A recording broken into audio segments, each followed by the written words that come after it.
जय हिंद। आज चौथा क्लास है जम्मू कश्मीर का। और इससे पहले मैंने आप लोगों को ये बता दिया था जो पर्वत हैं, पर्वत श्रेणियां हैं।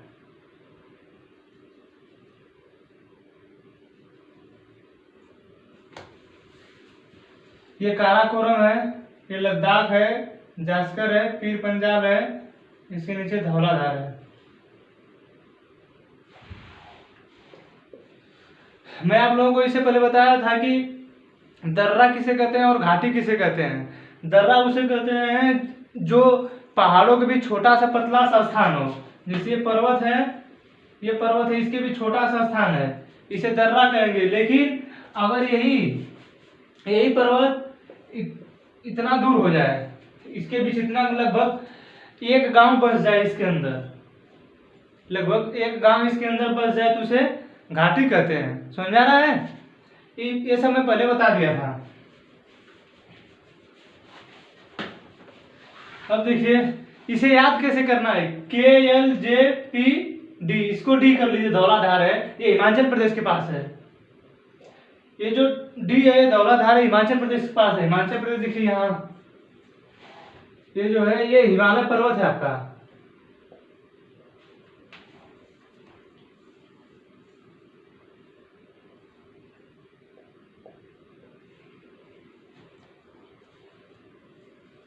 यही तक बताया था कि क्वेश्चन पूछा था और ये 4 ऑप्शन दिया था। ट्रांस हिमालय कौन से है? तो ट्रांस हिमालय में चारों पर्वत आते हैं, काराकोरम, लद्दाख, जास्कर और पीर पंजाल।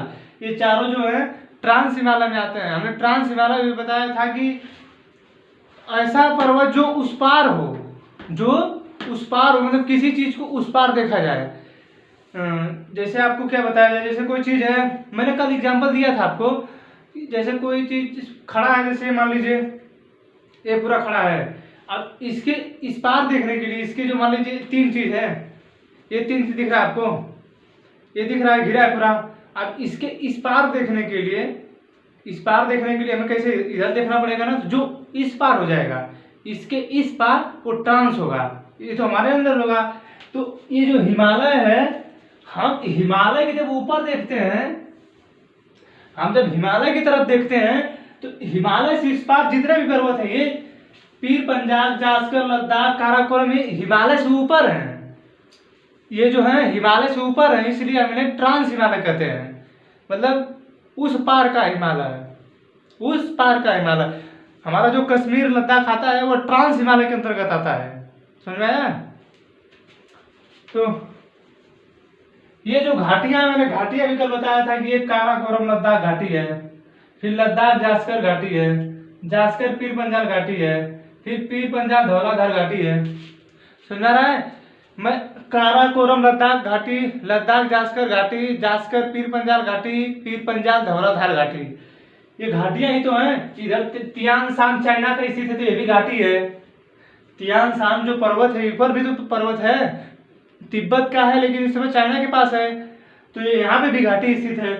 तो ये जो खाली स्थान, इसे घाटी कहा जाता है। आप अक्सर सुनते होंगे कि कश्मीर घाटी में बमबारी हुई, अक्सर ही बोलता रहता है, न्यूज़ों में सुनेंगे तो अक्सर बोलता है कि कश्मीर घाटी में बमबारी हुई, लद्दाख घाटी में बमबारी हुई। समझा गया?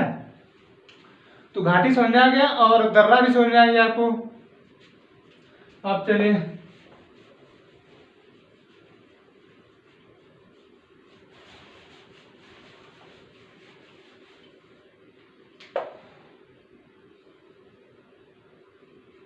अब देखिए, ये जो है यहाँ पर कश्मीर है। जब कश्मीर की स्थापना किसने की थी? श्रीनगर की, श्रीनगर की स्थापना किसने की थी? मौर्य वंश का शासक था अशोक, उसने श्रीनगर की स्थापना की थी। बिंदुसार, चंद्रगुप्त, सबसे पहले मौर्य वंश की स्थापना किया था चंद्रगुप्त मौर्य ने। तो चंद्रगुप्त मौर्य के लड़के बिंदुसार थे। बिंदुसार के लड़के, ये जो लोग थे मगध साम्राज्य के शासक थे। चंद्रगुप्त जो थे मगध साम्राज्य के शासक थे। तो चंद्रगुप्त के लड़के बिंदुसार हुए, बिंदुसार के लड़के 2 हुए, सुसीम और अशोक, 2 लड़के हुए। तो सुसीम को सबसे पहले यहाँ से सुसीम को भेजा गया जम्मू कश्मीर में। तो जम्मू कश्मीर में लोग आपस में मतलब बहुत ज़्यादा लड़ाई कर लिए थे, वहाँ पे दंगा फसाद हो गया था। तो जम्मू कश्मीर जो चंद्रगुप्त अरे बिंदुसार था, सुसीम को अपने बिंदुसार का जो सुसीम लड़का था वो सबसे बड़ा था, अशोक से बड़ा था। तो उसने जो सुसीम को यहाँ पर भेजा, जब यहाँ पर सुसीम को भेजा तो सुसीम को वहाँ पे सभी लोगों ने मार पीट के भगा दिया, उसके बारे में कुछ समझा ही नहीं सब। तो फिर वो वहाँ से वापस आ गया। फिर इसके बाद यहाँ अवंती में, अवंती मध्य प्रदेश में है, अवंती मध्य प्रदेश में स्थित है, यहाँ से उसको भेजा गया अशोक को, यहाँ से अशोक को जम्मू कश्मीर भेजा गया और इस मामले को निपटा दिया और मैसेज भेज दिया कि कश्मीर घाटी में जो भी आतंकवाद था वो शांत कर दिया गया। तो लोगों ने पूछा कैसे शांत कर दिए, तो उसने बोला कि जितने लोग थे सबको मार दिया, मतलब जितने लोग दंगे फसाद कर रहे थे सबको मार दिया। अशोक ही था जिसने कलिंग पर इतना बुरी तरह आक्रमण किया था कि वहाँ के छोटे बच्चे, औरतों, बड़े बड़े सबको काट दिया गया था। जब सबको काट दिया गया था तो अशोक को ये नरसंहार बहुत बुरा लगा और उसी समय से उसने बौद्ध धर्म को अपना लिया, जिसके लिए उसने अपने पुत्र राहुल और बेटी संघमित्रा को वहाँ श्रीलंका में भेजा था बौद्ध धर्म के प्रचार के लिए। समझ में आ रहा है? तो श्रीनगर की स्थापना किसने की थी? अशोक ने की थी। श्रीनगर की स्थापना अशोक ने किया था। समझ में आ गया? अब देखिए ये जो पर्वत है,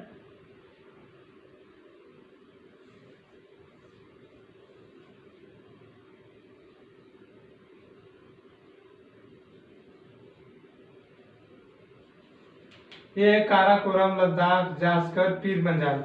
तो ये जो पर्वत है काराकोरम, आपको पता होगा कि भारत की सबसे ऊंची चोटी जो है वो काराकोरम है। तो जब काराकोरम इस पे पर्वत श्रेणी है, इस पे चोटियां हैं, चोटियां ऐसे ऐसे हैं, लड़कियों वाली चोटियां नहीं, चोटियां ये भी चोटियां, उसको भी चोटी ही बोला जाता है, इसको भी चोटी ही बोला जाता है। तो ये जो चोटी है, तो अब ऐसे जब चोटी थी तो ये काराकोरम पे स्थित है, ये जो है ये काराकोरम पे स्थित है।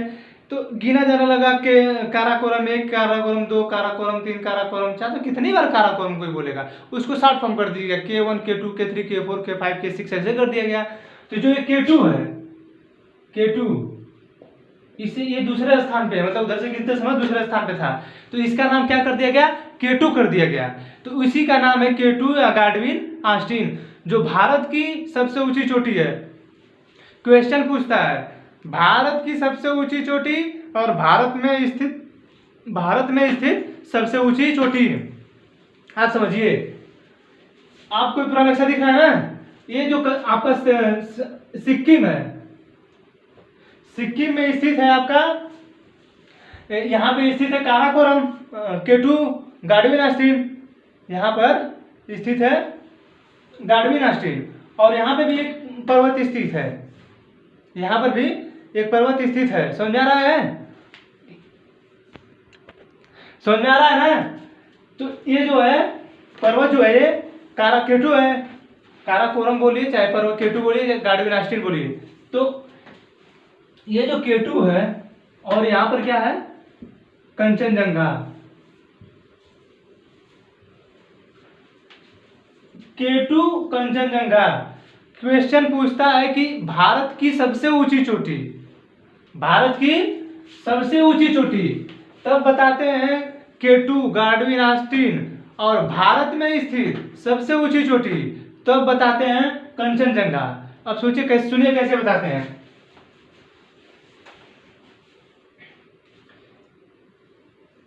ये कश्मीर का पार्ट है, इस पे ऐसे बनता है और ये सबसे ऊंचा है। अब देखिए क्यों उसे भारत का सबसे कहा जाता है। ये पीओके में आ जाता है कि नहीं? हम जब पहले ही आए तो दिखाएं कि पीओके कैसे है। तो पीओके है, यहाँ पर पीओके है ना, तो ये कहाँ पे आ जा रहा है? पीओके में आ जा रहा है। यहाँ पर पॉलिटिकल जो अधिकार है, राजनीतिक अधिकार है, मतलब जहाँ भी इस पे शासन जो है वो पाकिस्तान का शासन है, लेकिन हम उसको फिजिकली दिखाते हैं क्योंकि हमारा जब राजा हरि सिंह ने इस पे हस्ताक्षर कर दिया था, ये तो मामला फंस गया, डिस्प्यूट में जाके फंस गया। कब? जब 1948 में पंडित जवाहरलाल नेहरू ने इसे यूएनओ में डाल दिया। वरना जब हमारे भारत की सेना वहां पे गई थी और जब पाकिस्तान ने यहाँ तक अपना आक्रमण करके ले लिया था, उस समय भी अगर हमारी भारत सेना अगर आक्रमण करती, उस समय भी हमारी भारत सेना आक्रमण करती थी, नहीं पीछे कर सकती थी। लेकिन पंडित जवाहरलाल नेहरू उनकी सॉफ्ट नीतियां जो थी वो सरदार वल्लभ भाई पटेल को रोक दी, उन्हें रोक दिया गया, यहीं तक ले लिया गया। अगर उसी समय कार्रवाई हो गई होती तो आज ये जो केटू लोग पढ़ाते हैं कि केटू घाटी में स्थित लोग भारत की सबसे ऊंची चोटी है, आज ये नहीं बोलना था भारत में स्थित सबसे ऊंची चोटी बोलिए चाहे भारत की सबसे बोलिए, दोनों एक ही होता है। लेकिन आज ये पढ़ाया जाता है कि भारत की सबसे ऊंची चोटी पाकिस्तान में है, मतलब पीओके वाले भाग में, पाक ऑक्युपाइड कश्मीर वाले में है, तो वहां पे ऐसे पढ़ाना पड़ता है। अगर कभी दे दिया ऑप्शन में भारत की सबसे ऊंची चोटी और काराकोरम को नहीं दिया, अगर ऑप्शन में दे दिया भारत की सबसे ऊंची चोटी और काराकोरम को नहीं दिया तो कंचनजंगा जरूर देगा, उसे मारना होगा। कंचनजंगा भी नहीं दे सकता अगर और कोई भी चोटियां होंगी, जैसे नंदा देवी उत्तराखंड में है ना, तो अलग अलग तो आपको पर्वत याद करना होगा आपको कि ये पर्वत यहाँ पे स्थित है।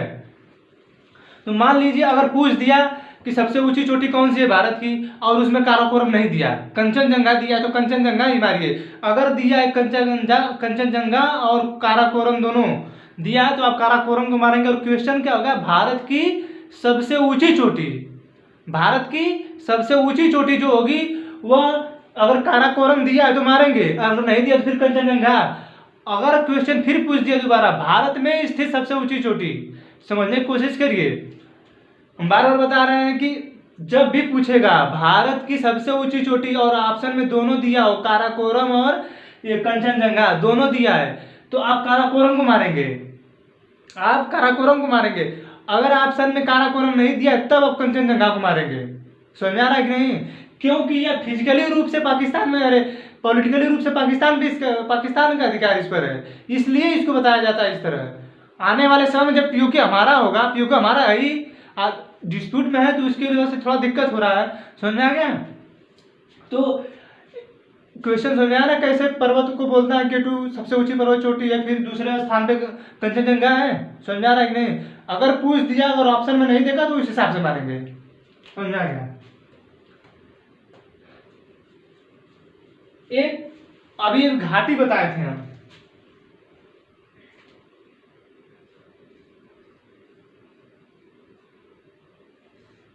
अभी हम घाटी बताए थे आपको। ये घाटियां जो हैं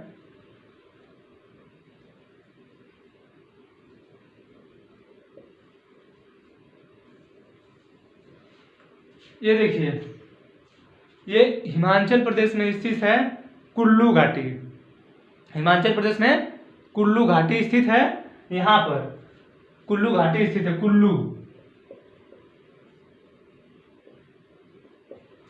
कुल्लू घाटी यहाँ पे स्थित है।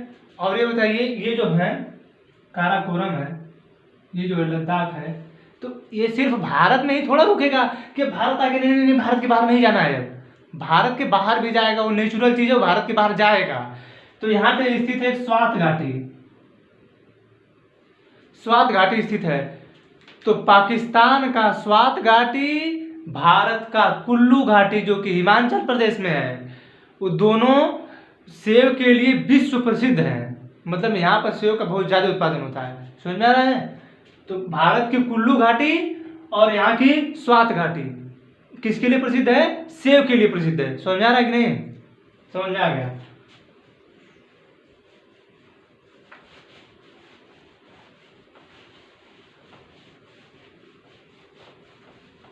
अब थोड़ा दर्रे जान लीजिए।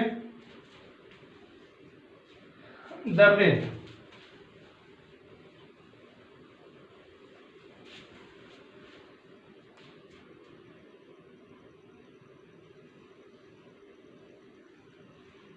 दर्रे कैसे हैं?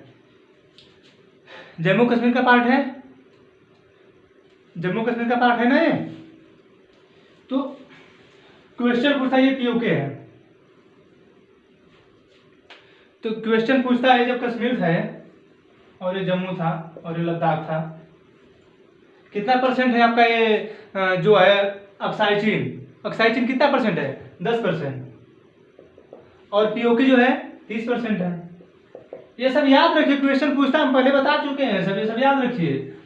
तो ये जो है यहाँ पर कौन सा है, कश्मीर है, ये जो है जम्मू है, जम्मू यहीं पे स्थित है, जम्मू यहीं पे स्थित भी है, कश्मीर यहाँ पर है, कश्मीर यहाँ पे स्थित है, यहीं पे स्थित है कारगिल, यहाँ पर स्थित है आपका लेह। समझ रहे हैं?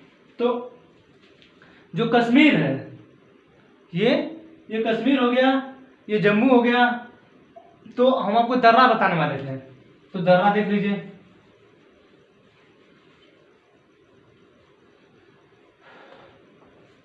दर्रा किससे है, ये जो है जब क्वेश्चन पूछेगा कि कश्मीर को पीओके वाले भाग से, कश्मीर को पीओके वाले भाग से कौन सा दर्रा जोड़ेगा, तो क्या बताएंगे, बुर्जिला दर्रा।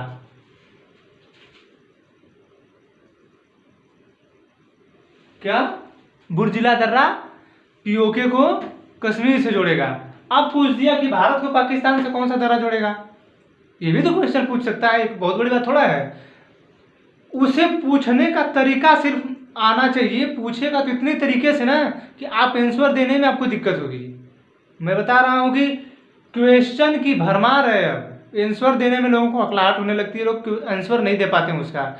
अभी तो हम बता रहे हैं कि कश्मीर को पीओके से कौन जोड़ता है, बाद में पूछ देगा कि भारत को पाकिस्तान से कौन सा दर्रा जोड़ता है। हाँ, तो ये दर्रा स्थित है बुर्जिला दर्रा। आप ये कभी नहीं कर सकते कि ये भारत है भारत ही, लेकिन है पाकिस्तान में ना। तो कभी भी जब ये क्वेश्चन ये पूछना लाजमी है, वो पूछेगा भी और आपको आंसर भी देना होगा, या तो गलत मार के आएंगे या तो जानते होंगे तो सही बता के आएंगे। तो जो ये दर्रा है पूछ देगा या तो कश्मीर से पीओके को कौन जोड़ता है, चाहे मैं बताया कि मुजफ्फराबाद, चाहे ये गिलगिट है, और चाहे बाल्टिस्तान है, चाहे आजाद कश्मीर है, तो कुछ भी पूछ देगा। याद सिर्फ रखिए, ये जो कश्मीर है ये बुर्जिला दर्रा है, पीओके के उधर जितना भी पाकिस्तान में पूछेगा, पाकिस्तान साइड जितना भी पूछेगा, तुरंत आप बताएंगे कश्मीर से पाकिस्तान की तरफ जितने भी जो जाते हैं दर्रे, वो बुर्जिला दर्रा है जो जोड़ता है उसे, पीओके को बुर्जिला दर्रा जोड़ता है। तो यहाँ से देखिए, कभी पूछ दिया कि पाकिस्तान के लिए तो कौन सा होगा, बुर्जिला होगा, मुजफ्फराबाद के लिए बुर्जिला होगा, गिलगिट के लिए बुर्जिला होगा, इसके लिए जो है, इसके लिए जो है ये भी बुर्जिला दर्रा होगा। कौन सा, बाल्टिस्तान, आजाद कश्मीर के लिए बुर्जिला दर्रा, कराची के लिए बुर्जिला दर्रा, पाकिस्तान का भी कोई पूछेगा तो बुर्जिला दर्रा ही बताएंगे। कश्मीर साइड से दर्रा उधर ही है, इधर तो है नहीं कहीं दर्रा, पाकिस्तान तो यहाँ तक लगता है ना, आपके गुजरात तक लगता है, पाकिस्तान आपके गुजरात तक लगता है, लेकिन दर्रे जो है, पर्वत जो इधर ही स्थित है, तो दर्रा पूछेगा तो इधर बताएंगे। अब कुछ देखिए, दूसरा दर्रा कौन सा है, कि जो जम्मू को श्रीनगर से जोड़ता है। अब भी जम्मू और श्रीनगर दो अलग अलग हैं, हाँ एक ही स्टेट में, लेकिन जोड़ेगा, घाटियां बता रहे हैं कि घाटी है कि नहीं, ये घाटियां है ना, तो घाटियां जो बने, घाटियों के बीच में ही तो दर्रे बने हैं, घाटियों के बीच में ही तो दर्रे बने हैं, तो उन घाटियों को पार करके ही तो जाना पड़ता है उस पार। तो समझ में आ रहा है कि नहीं, जो घाटियां स्थित हैं उन्हीं घाटियों को पार करके जाया जाता है दर्रों द्वारा। समझ में आ रहा है, घाटियां जो बनी है इसी में दर्रा है, तो इसी को पार करके जाया जाता है। तो ये जो आपका ये जो यहाँ पे जम्मू है और ये श्रीनगर है, तो क्वेश्चन पूछ देगा जम्मू को श्रीनगर से कौन सा दर्रा जोड़ता है, जम्मू को श्रीनगर से कौन सा दर्रा जोड़ता है, तब क्या बताएंगे, तब बताएंगे बनिहाल दर्रा।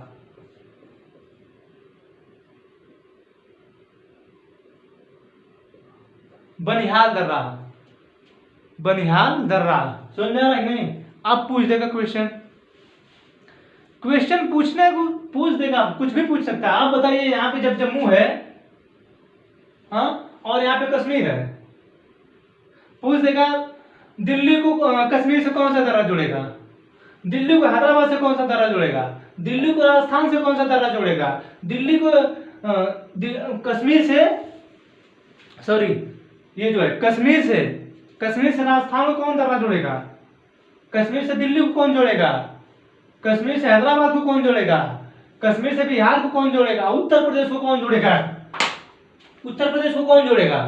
समझा रहे हैं, कुछ भी पूछ सकता है वो, पूछने का हो और आपको बताना होगा। है तो भारत में ही सब कुछ ना। समझ में आ रहा है कि नहीं? ठीक है।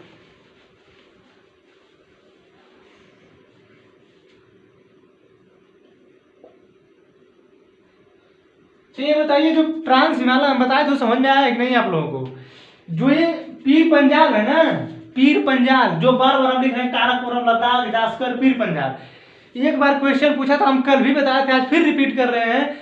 4 ऑप्शन दिया था, काराकोरम, लद्दाख, जास्कर, पीर पंजाल, और इन चारों में पूछ दिया था कि सब कौन सा भाग है जो ट्रांस हिमालय का भाग नहीं है।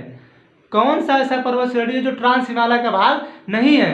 ट्रांस में आते हैं चारों, लेकिन जो आपका पीर पंजाल है ना, वो इसी पे स्थित है। इसका आधा भगवा इसी पे स्थित है, हिमालय पर, जिसमें हिमाचल प्रदेश लगभग आता है। तो वही उत्तर प्रदेश यूपीपीसीएस में क्वेश्चन पूछ दिया था कि कौन नहीं है, तो चारों ऑप्शन काराकोरम, लद्दाख, जास्कर, पीर पंजाल दे दिया था, जिसमें पीर पंजाल नहीं है। पीर पंजाल ऐसे अगर पूछेगा कोई ट्रांस हिमालय कितने भाग, तो 4 भाग बताना होगा, लेकिन जो पीर पंजाल है वो ठीक हिमालय पे उसका आधा भाग आता है। तो इसलिए भाई वो भूगोल वेत्ता समय क्वेश्चन उनको बनाना, यूपीपीसीएस आसान थोड़ा है, ये सही नहीं है, वो यूपीपीसीएस है, वो चाहे यूपीएससी पूछे, यूपीएससी भी इसी तरह पूछेगी। तो जो क्वेश्चन है तो पूछ दिया कौन सा दर्रा, मतलब कौन सा पर्वत है जो वो भाग उसका नहीं है, किसका? ट्रांस हिमालय का भाग नहीं है। तो कौन सा नहीं है? पीर पंजाल। इसको एकदम कंठस्थ कर लीजिए। थोड़ा सा मैप देखना शुरू करिए, उसमें भी दिखाएगा कैसा है। यहाँ पे तो समझ में आ ही रहा होगा। तो समझ में आया कौन कौन सा दर्रा जोड़ता है किसको?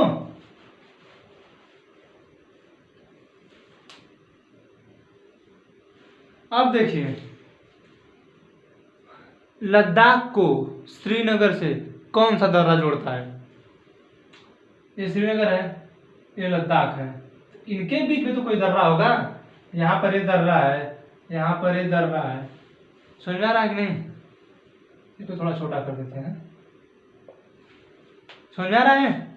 तो क्वेश्चन पूछेगा कि लद्दाख को श्रीनगर से कौन सा दर्रा जोड़ता है, तो क्या बताएंगे? लद्दाख को श्रीनगर से कौन सा दर्रा जोड़ता है, तो क्या बताएंगे? तो बताएंगे कि जोजिला दर्रा जोड़ता है। जोजिला, जोजिला, जोजिला दर्रा जोड़ता है। समझ आया कि नहीं? जोजिला दर्रा लद्दाख को श्रीनगर से जोड़ता है। समझ आ गया? अब देखिए यहाँ पे काराकोरम क्वेश्चन पूछेगा कि श्रीनगर से चाइना को कौन सा दर्रा जोड़ेगा? श्रीनगर को चाइना से कौन सा दर्रा जोड़ेगा? तो ये जो स्थित है, ये दर्रा है काराकोरम दर्रा है। कौन सा दर्रा है? काराकोरम दर्रा। तो ये काराकोरम हो गया इसका नाम।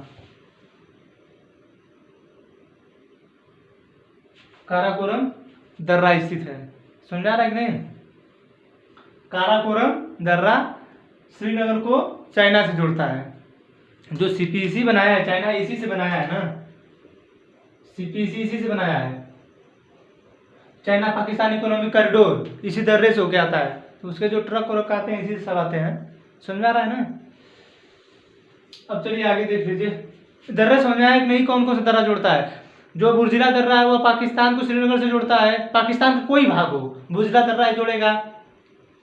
भारत का जो दिल्ली है, उत्तर प्रदेश है, बिहार है, राजस्थान है, पंजाब है, उसे कौन सा दर्रा जोड़ेगा? तो बनिहाल दर्रा जोड़ेगा, बनिहाल। और आपके लद्दाख को श्रीनगर से कौन सा जोड़ेगा? तो जोजिला दर्रा जोड़ेगा। चाइना को श्रीनगर से कौन जोड़ेगा? तो काराकोरम दर्रा जोड़ेगा। समझ आ रहा है कि नहीं? समझ में आ गया? इतना बताने के बाद नहीं समझ में आता तो फिर क्या, कैसे समझ आएगा?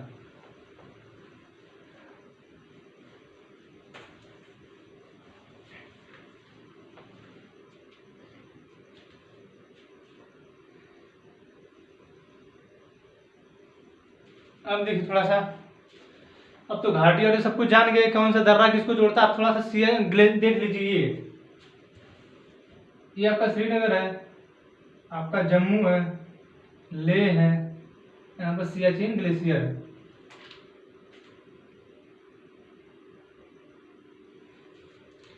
सियाचिन ग्लेशियर को हम थोड़ा सा हल्का समय कल बताया था, हुआ था क्या सियाचिन ग्लेशियर में, जब पाकिस्तान ने आक्रमण किया था 1948 में, उसके बाद पाकिस्तान ने यहाँ पर चाइना को सबको संस्क्राम घाटी दे होकर सबको यहाँ पर बसा दिया था। तो एक बार क्या हुआ कि 1984 के करीब, 1984 से लगभग कुछ साल पहले ही, तो पाकिस्तान वो तो 1940 में मेघदूत और राजीव ऑपरेशन हुआ था ना, वो अलग है। तो 1984 में वो हुआ था, लेकिन उसके पहले पाकिस्तान के सैनिक जो थे यहाँ पे सियाचिन ग्लेशियर पर आके मतलब बैठ गए थे। तो जब हमारा भारत आज़ाद हुआ था तो 1984 तक, आप सोचिए कि 1984 तक हमारे भारत के पास ऐसे कपड़े नहीं थे जो -55 डिग्री सेल्सियस तक झेल सकते थे, -55 डिग्री सेल्सियस तक झेल सकते थे।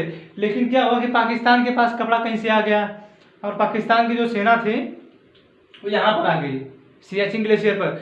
सियाचिन ग्लेशियर विश्व का सबसे ऊंचाई पर स्थित लड़ाई का मैदान है, वो भी ठंडा, भारत का है वो। विश्व का सबसे ऊंचाई पर स्थित लड़ाई का मैदान जो कि भारत में है वह सियाचिन ग्लेशियर है।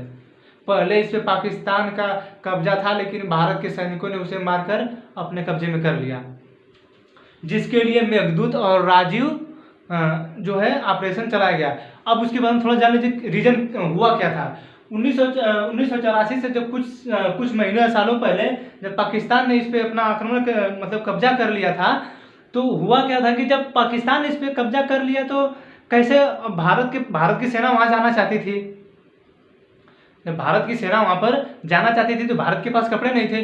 अब भाई स्वेटर जो पहले भारत के आज़ाद हुआ कितना दिन था, 30 साल में भारत कितना आज़ाद। अब आज का डेवलपमेंट देख लीजिए ना, कितना देश भारत विकास कर रहा है, पूरा विकसित, पूरी टेक्नोलॉजी मिलने के बावजूद भारत की ये स्थिति है।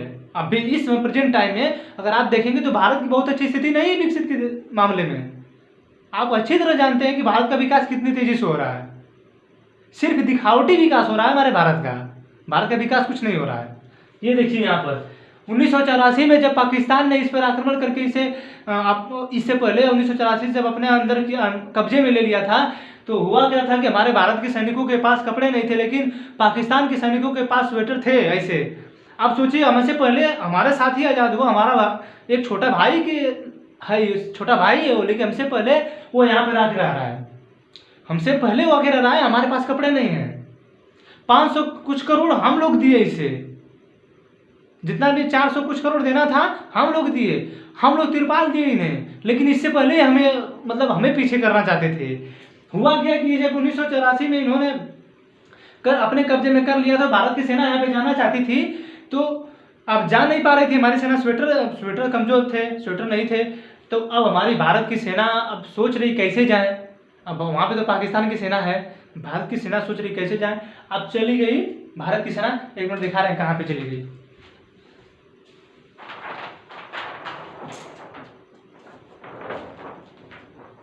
भारत की सेना आ गई कहां पर, जब भारत की सेना को लगा कि अब हमें यहां पे जाना जरूरी है, भारत की सेना को लगा कि हमें जाना जरूरी है यहाँ पर। वर्ल्ड मैप अगर किसी मतलब पढ़ाना जब शुरू कर दूंगा मैं, तो बताऊंगा कि ये जो है नॉर्वे है ना, ये नॉर्वे है, नॉर्वे देखिए जो मैं कलर कर रहा हूँ पूरा नॉर्वे है, दिख रहा है कि नहीं, अच्छा ब्लैक कलर से दिखेगा, एक मिनट,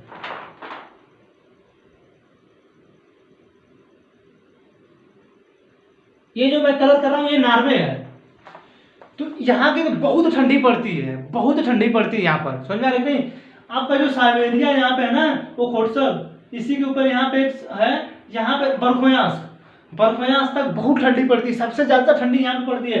लेकिन हमारे भारत की सेना को पता चला कि यहाँ नॉर्वे में भी, हमारे भारत की सेना को पता चला कि नॉर्वे में भी सबसे ज्यादा ठंडी पड़ती है, और यहाँ की सेना जो है, यहाँ की जो सेना है वैसे कपड़े पहनती है जो -55 डिग्री सेल्सियस से ऊपर, -55 डिग्री सेल्सियस ऊपर ठंड बर्दाश्त कर सकती है। तो हमारी भारत की सेना यहाँ पर गई। अब यहाँ की सेना ने मतलब पूरा हर चीज़ दिखाया, उसका प्रैक्टिस करवाया कि कैसे कपड़ा है, मतलब सब कुछ बताया उसके बारे में कि ऐसा ऐसा हो सकता है, मतलब कपड़ा देने के लिए भी तैयार हो गया नॉर्वे। अब नॉर्वे कपड़ा देने के लिए तैयार हो गया, तो उसके पास क्या हुआ कि जब भारत ने ऑर्डर दिया तो उसने बोला कि आपको अभी नहीं मिलेगा, मतलब कुछ दिन बाद मिलेगा। तो भारत ने कहा कि 2 साल रुकना पड़ेगा आपको, 2 साल, सोचिए कि 2 साल रुकना पड़ता भारत को। तो भारत ने सोचा कि 2 साल रोकने के लिए बोल रहा है, 2 साल में तो क्या होगा। तो फिर ये अब करा कि मतलब इसे क्यों नहीं देना चाहते हैं, तो कहता है हमारे पास आर्डर है हमारे पास आर्डर है। तो पूछे कि कौन आर्डर दिया है, तो बोला पाकिस्तान ने पाकिस्तान ने आर्डर दिया है। तो अब भारत की सेना चली गई वहाँ से, फिर साला पाकिस्तान को ऑर्डर दे दिया है। अब बताइए कि हमसे छोटा है लेकिन आगे कितना जाना चाह रहा है ये देखिए। हम पाकिस्तान को ऑर्डर दे दिया था, पाकिस्तान ने ऑर्डर दे दिया था। अब भारत की सेना ने सोचा कि इसी स्वेटर के बलबूते पर, इसी स्वेटर के बलबूते पर हमारे भारत की सेना ने यहाँ पे चढ़ाई किया था, यहाँ पर चढ़ाई किया था सियाचिन ग्लेशियर पर। सियाचिन ग्लेशियर यहाँ पर है, यहाँ पर भारत की सेना ने चढ़ाई किया। और जब भारत की सेना ने चढ़ाई किया तो भारत की सेना ने जब चढ़ाई किया तो एक पांडे थे हमारे यहाँ के सैनिक, पांडे थे कोई, उनका नाम मुझे नहीं याद आ रहा है इस समय, शायद लालचंद पांडे की लालजी पांडे, शायद ये दो ही नाम से कोई नाम है, तो लालचंद पांडे ही शायद नाम है।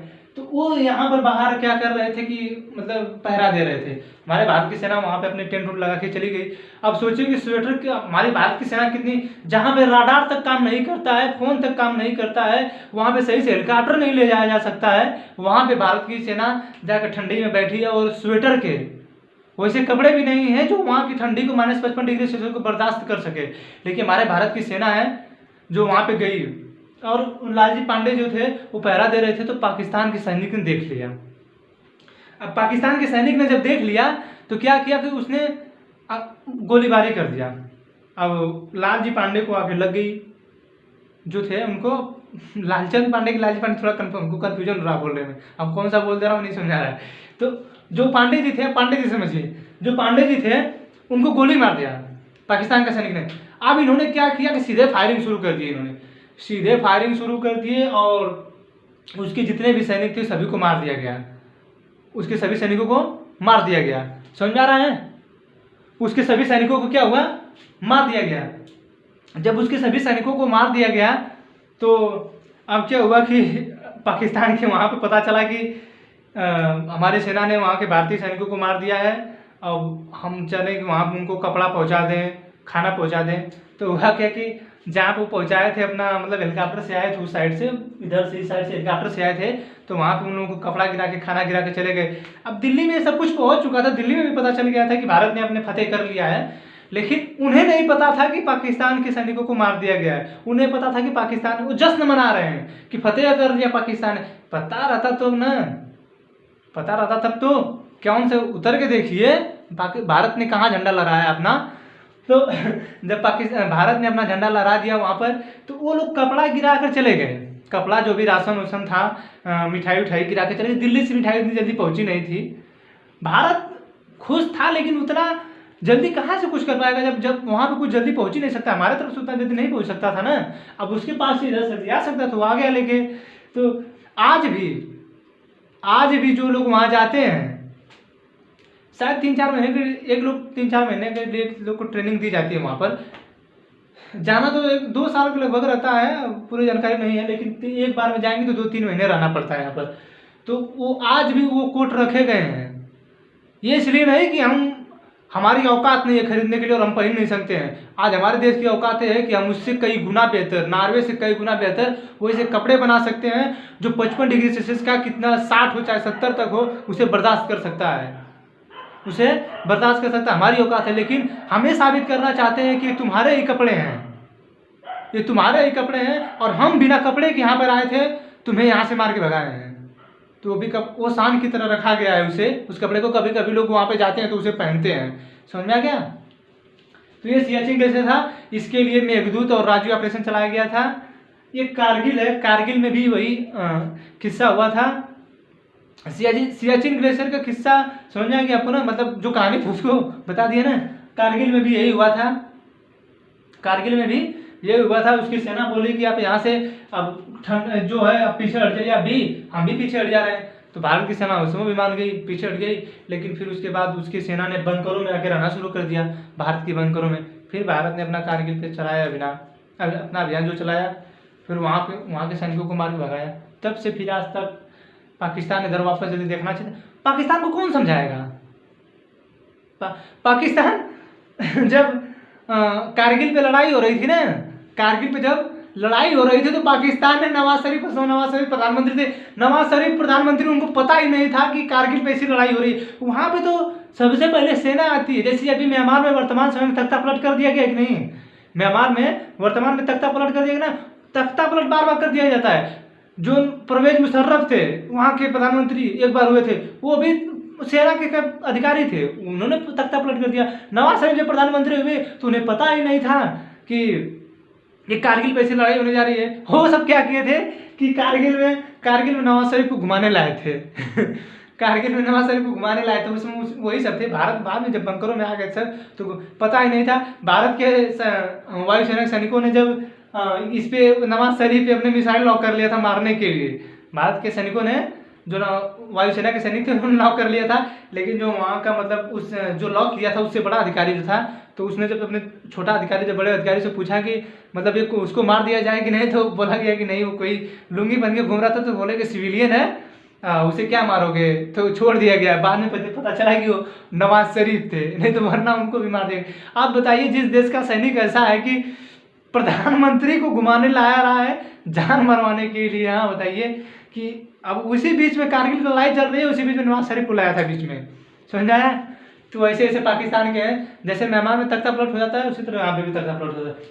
इमरान खान में बाजवा आज पलट दे, बाजवा जो आज है सैनिक है ना, वहाँ पे आज पलट दे, सबसे पावरफुल वहाँ पे सैनिक है। उसके बाद तो प्रधानमंत्री जी हैं, अरे प्रधानमंत्री जी नहीं, प्रधानमंत्री, और उसके बाद जो है वहाँ के मौलाना लोग हैं जो लुंगी पहनते हैं, समझाया समझा गया होगा।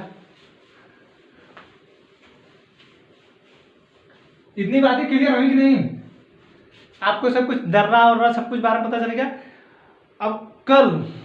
अब लास्ट है, कल बताएंगे कि भारत में सब, देखिए भारत में सर्वाधिक ऊंचाई पर जितना भी चीजें पूछेगा, भारत में सर्वाधिक ऊंचाई सड़क, सर्वाधिक ऊंचाई पर मेडिकल, सर्वाधिक ऊंचाई पर राजधानी, सब कुछ लद्दाख, वही तो ऊंचा है। और कौन सा ऊंचा है यहाँ पर? सब कुछ वही है। ये नहीं कि भारत में सर्वाधिक ऊंचाई चोटी ही नहीं, ये अलग है। तो आज के लिए इतना ही। आई होप कि आप मेरा वीडियो आपको पसंद आया होगा। बहुत बहुत धन्यवाद आप लोगों का, बहुत बहुत धन्यवाद, थैंक यू। अब अगले वीडियो का इंतजार कीजिए, समझने की कोशिश करिए, जो मैं बोल रहा हूँ उसे समझने की कोशिश करिए। बहुत बहुत धन्यवाद, थैंक यू।